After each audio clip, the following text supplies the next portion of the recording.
Ustadz, bagaimana menyikapi tuduhan kepada kita dengan tuduhan Wahabi?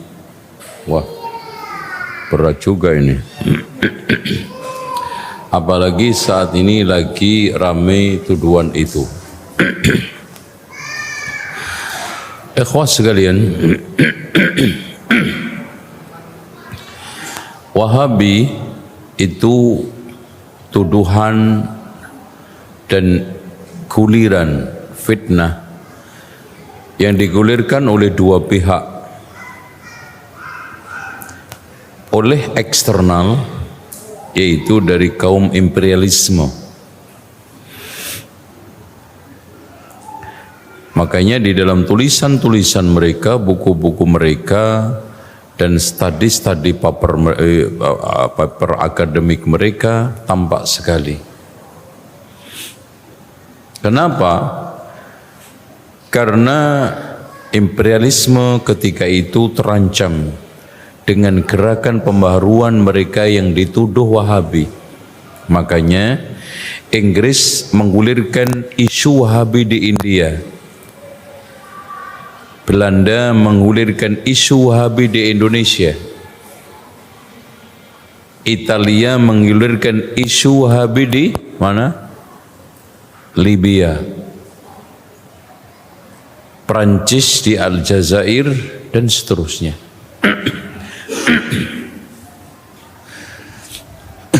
Ini fakta.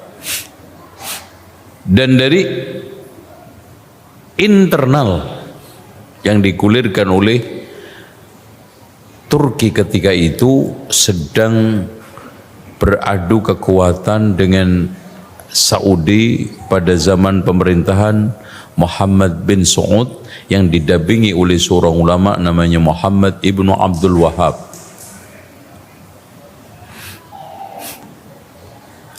Kenapa Muhammad Pasha bersama Ibrahim Pasha menggulirkan itu? Karena sudah mulai terpojok, kepepet dan kalah perang. Ya. Oleh karena itu isu Wahabi digulirkan di negara-negara Islam oleh orang-orang ini tidak lepas dari salah satu tiga pihak.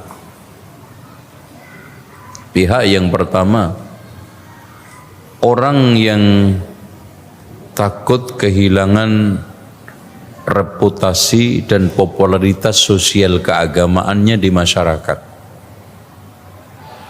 Kedua, tokoh-tokoh sesat yang tidak ingin kesesatannya itu terbongkar. Ketiga, tokoh-tokoh baik yang tidak tahu siapa itu Syekh Muhammad bin Abdul Wahab. Makanya terbukti pernah ada seorang yang tiap Jumat itu mengutuk Wahabi dan Syekh Muhammad bin Abdul Wahab di khutbah mimbarnya, di mimbar khutbahnya. Kemudian ada salah satu muridnya ditakdirkan oleh Allah belajar di Saudi. Kemudian setelah pulang membawakan buku kitab tauhid tapi disobek kulitnya. Diberikan cuman isinya saja. Orang tersebut muji-mujinya setengah. Masya Allah, ini buku bagus banget. Sayang nggak ada kulitnya. Akhirnya diberitahu oleh muridnya, tahu nggak Syekh? Pengarang kitab itu orangnya yang tiap Jumat Syekh hujat, kutuk dan didoakan buruk. Langsung tobat seketika dan menjadi orang yang membela dan tiap Jumat mendoakan kebaikan untuk Syekh Muhammad bin Abdul Wahab. Oke, itu sejarah. Sebetulnya siapa sih Wahabi itu?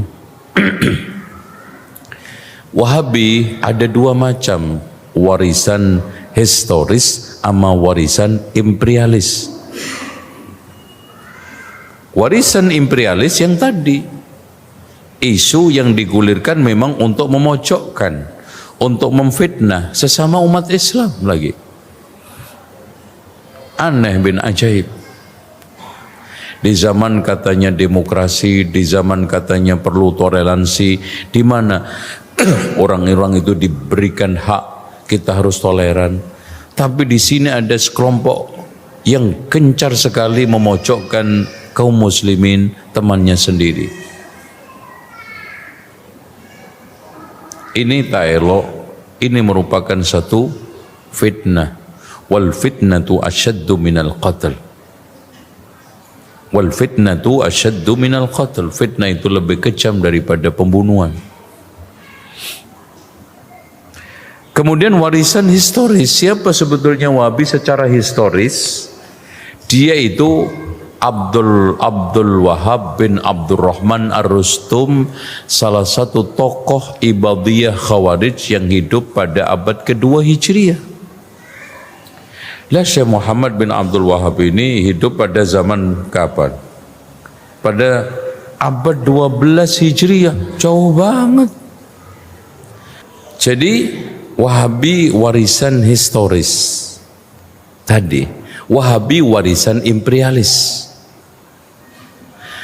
Nah, Wahabiyah disebutkan di dalam kitab Al-A'lam, ya. Itu adalah tokoh Ibadiyah, namanya Abdul Wahab bin Abdurrahman bin Rustum Al-Ibadi. Memang mirip. Memang tokoh ini memimpin kelompok yang jahat, bejat, melakukan berbagai macam perampokan dan menghalalkan harta ahli sunnah pada zaman itu. Sangat benci kepada ahli sunnah dan sangat anti juga kepada Syiah. Bahkan mengharamkan kelompoknya nikah dengan ahli sunnati wal jamaah. Nah, sejarah ini terus bergulir, diingat oleh orang Arab Wahabi yang jahat ini. Nah, dalam suatu dekade Wahabi yang jahat ini, yang hidup pada abad 2 Hijriah, dikenakan bajunya kepada Syekh Muhammad bin Abdul Wahab. Akhirnya digulirkan. Itu. Jadi image kejahatannya Wahabi abad 2, sosoknya abad 12. Dan itu dipelintir-pelintir kepada awamer yang nggak ngerti sejarah. Ya iya aja lah. Kenapa? Karena masalah tadi itu ketidaksukaan, kebencian. Harusnya wala yajrimannakum syana'anu qaumin ala alla ta'dilu. Janganlah kebencian kamu kepada satu kaum itu tidak bisa bersikap adil. I'dilu huwa aqrabu littaqwa. Ini jawaban term pertama. Term kedua, Wahabi dipahami di Indonesia adalah kelompok tertentu yang mereka belajar di Saudi, yang dinisbatkan kepada ulama-ulama Saudi. Bahkan tepatnya mereka-mereka yang terpengaruh dengan pemikiran dan buku-buku Syekh Muhammad bin Abdul Wahab. Tuduhannya apa? Keras, radikal, anarkis dan yang lainnya. Pak, saya tanya sama antum, ada enggak orang Bali ini yang haji pernah digorok Saudi? Ada? Tolong laporin Pak Depak, barangkali ada daftar orang yang dijahati di Saudi, baik yang haji umroh. Enggak ada. Bahkan mereka di sana haji dengan tenang, tentram dan juga nyamannya. Fasilitas yang gratis, Masya Allah. Kita masuk Masjidil Haram juga enggak pernah disibukkan dengan kotak amal.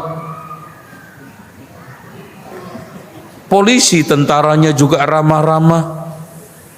Duh, kurang apa sampean?